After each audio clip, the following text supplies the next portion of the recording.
Hey, we're back. Another Cup of Joe show. I'm Joe. He's Jeremy. Here's Tyrion Lannister and Ned Stark to remind you, winter is coming. Has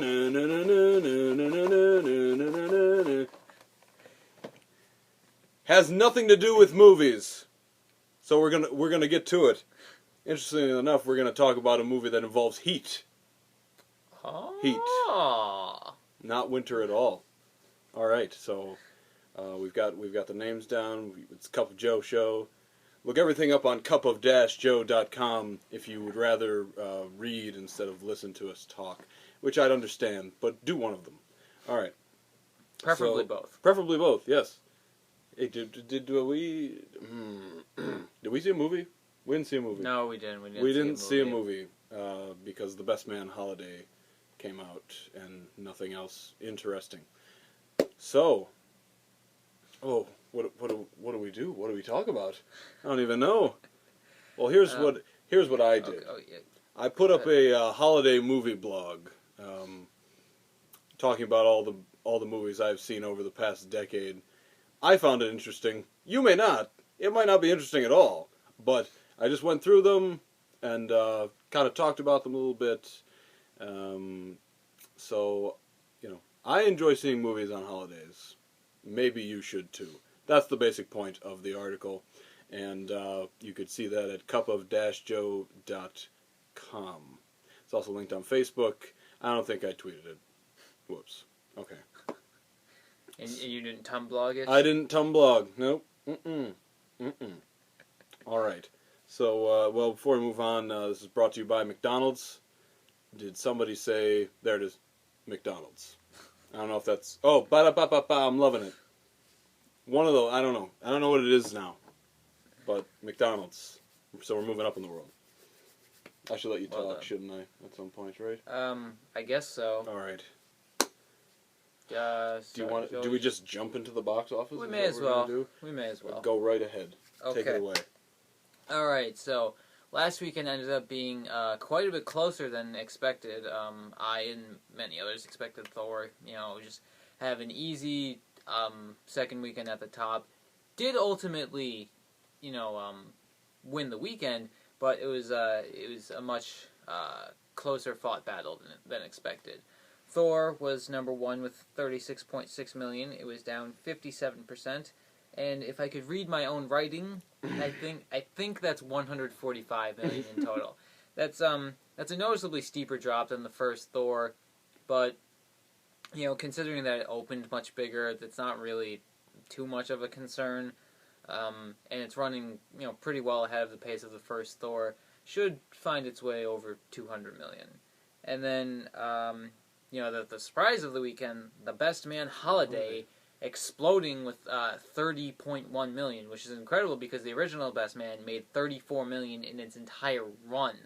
So I guess it's because it's been like 14 years since that movie. Maybe it's built up a cult fan base or something. I'm kind of surprised, but I'll be honest with you, I'm white, so I had never heard of it. I probably wouldn't like the movie, so that's that. Right. Mm-hmm. And in third place was Las Vegas, which actually moved up from fourth, and it made $8.4 million, was down 24%, and has pulled in $46.5 million, which is not half bad.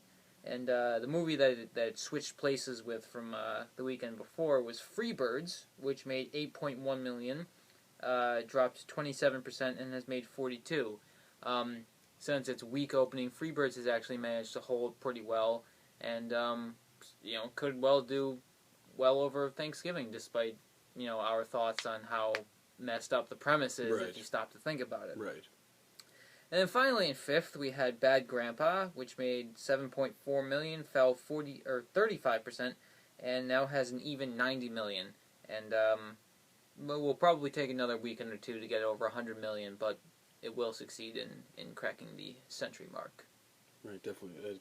What did you expect Thor 2 to make last weekend versus what it did? Its opening weekend, I think my prediction on the site, which if you read my November movie preview, I think I predicted 95 actually, but I mean, most of the estimates seem to be somewhere in like the 85 to 95 range. There was the possibility that it could break 100, but that was like real higher end. But I mean, 85 was right in line with expectations. It didn't, it didn't set anything on fire. It didn't really shock anybody, but it did as well as it was expected to do. So that's good, but not great. It hasn't seemed to have caught fire yet.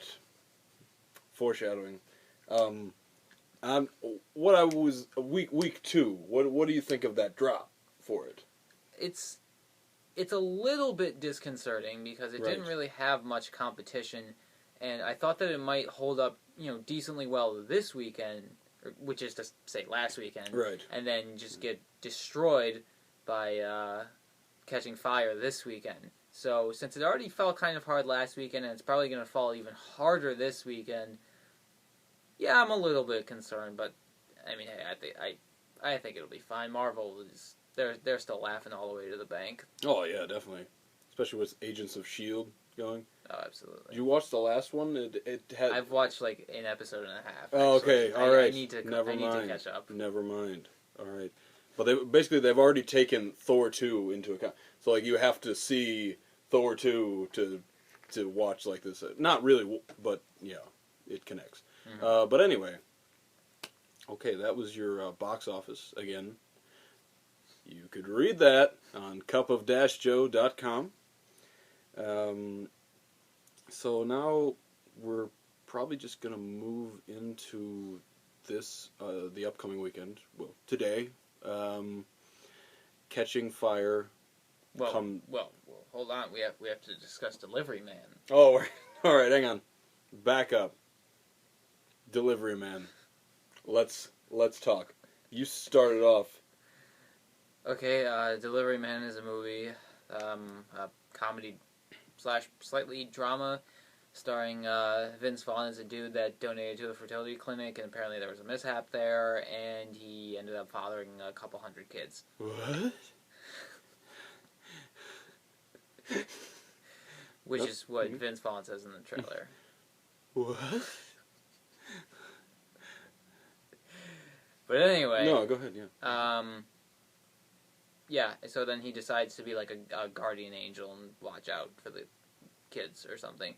Which, honestly, I don't know why. In some ways, I actually find kind of an interesting premise, but it just doesn't look that good or that interesting. And Vince Vaughn is clearly well past his prime and hasn't really had, a hit in probably 3 or 4 years, maybe even longer. So I don't expect much. The last good movie he was in was Into the Wild.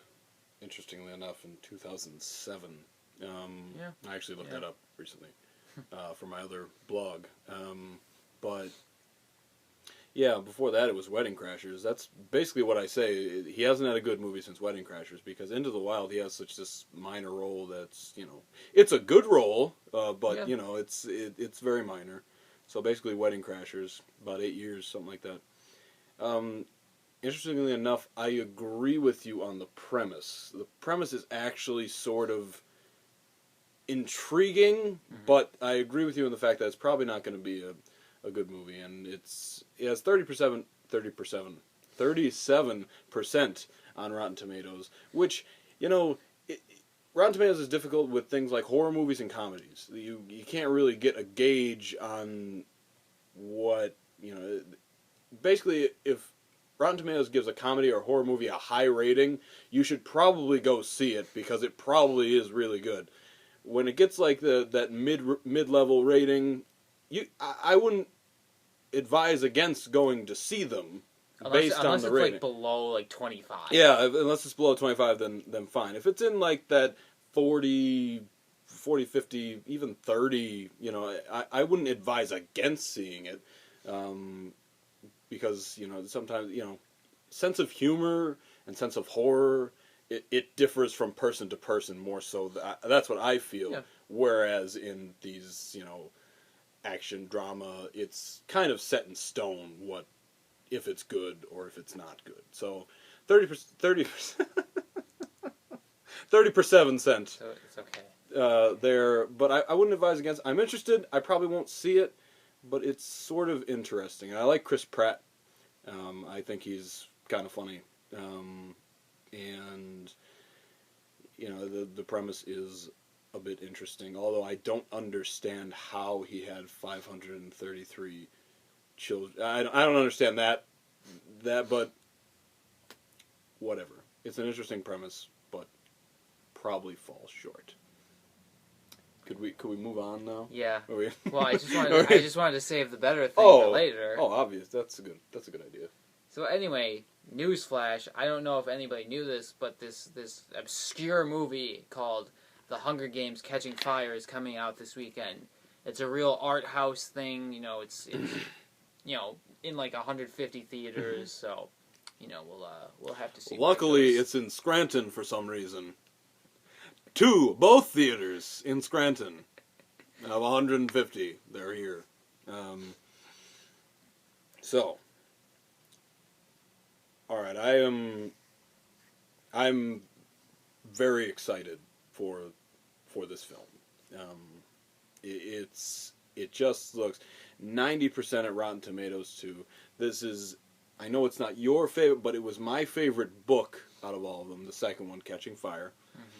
And I'm very excited. It looks very good. I really like the casting decisions of the first Hunger Games were fantastic, I thought, and it gets even better, I think, in this film. So I don't see how this one could be bad. I'm pretty excited, and I really don't think this one's gonna disappoint, to be honest with you.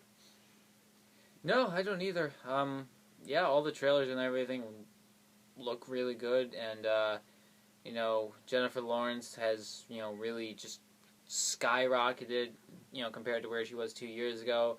The Hunger Games franchise, X-Men First Class, and Silver Linings Playbook, so that girl is on fire. That's right. She's on fire. Hunger Games! I hope someone understands that.